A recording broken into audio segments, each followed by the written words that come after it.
ሲናገሩ ሰምተን አናውቅም አንድ ጊዜ ብቻ ሰምቻለሁ ያኔ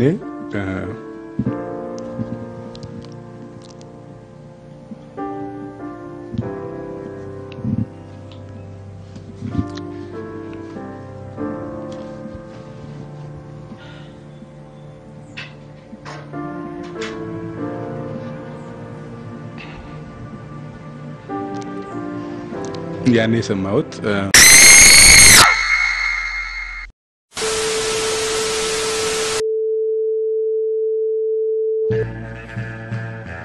This summer, as a nation commemorates the passing of its leader, its future hangs in the balance of one man's vision, his.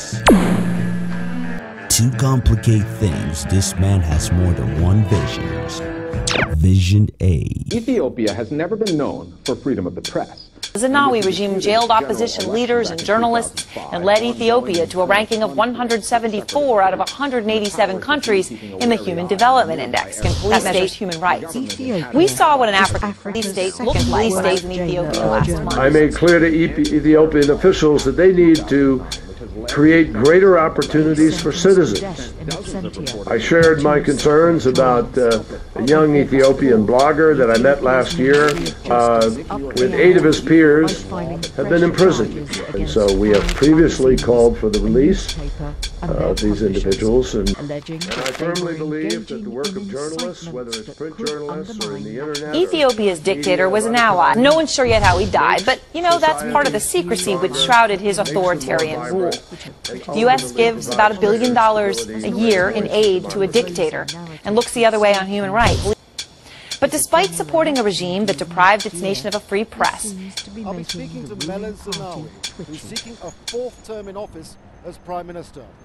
There are concerns about whether these elections will be free and fair. It's very clear now that the people of Ethiopia across the board want these elections to be free, fair and peaceful.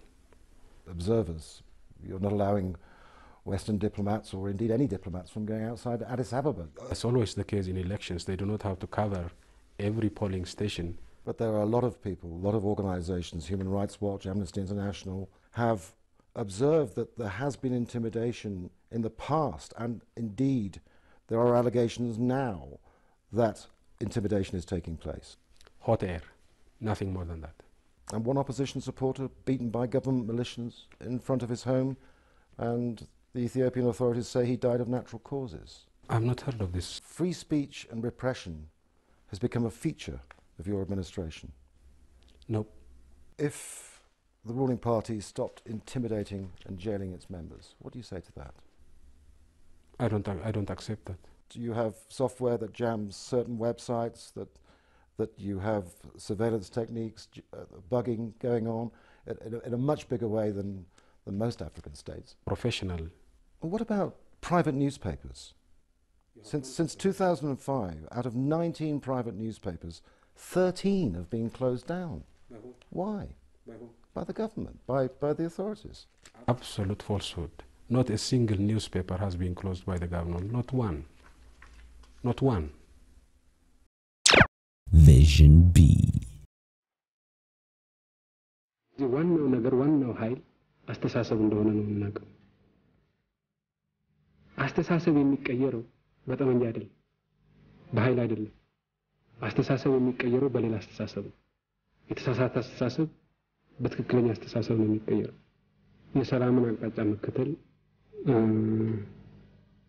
ትክክለኛ እንደሆነ አምናለሁ። ጠመንጃ አለ ተብሎ ኃይሉ አለ ተብሎ የሆነ ችግር በተፈጠረ ቁጥር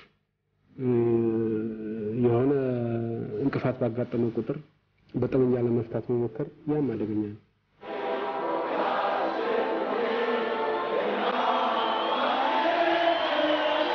ህዝቡ ያልተገደበ የዲሞክራሲ መብት አለው እስካለ ድረስ ይህ መብት የመናገርን መብት፣ የመደራጀትን መብት፣ የመጻፍን መብት፣ የመቃወምን መብት እነኚህን ሁሉ ያካተተ መሆን አለበት። ፈልገውን ያህል ፓርቲ ግን መመስረት መብቱ ነው። አንድ ብቻ ይበቃል፣ 3 ብቻ ይበቃል ወይ 44 ብቻ ይበቃል ተብሎ የሚገደው ነገር አይደለም። እንደፈለገው ራሱን በነፃ ማደራጀት ይችላል። የራሱን አቋም የሚያራምድበት ፈለገው አይነት አመለካከት ይዞ ፈለገው ፓርቲ መፍጠር ይችላል ጭቁኑ ህዝብ። ይሄ የዲሞክራሲ መብት ነው። Those who say that you have two faces, you have the face for Davos of charming, a progressive, and you have another face, which is totalitarian and repressive. How do you respond to that? Must be one of the last fabrication. In an era where legacy cannot be fabricated, no. The leadership now must make the ultimate decision. Which vision should the country choose to follow? That eternally denotes which Meles Zenawi is going to be remembered. The Legacy. Coming soon to a state-controlled theater near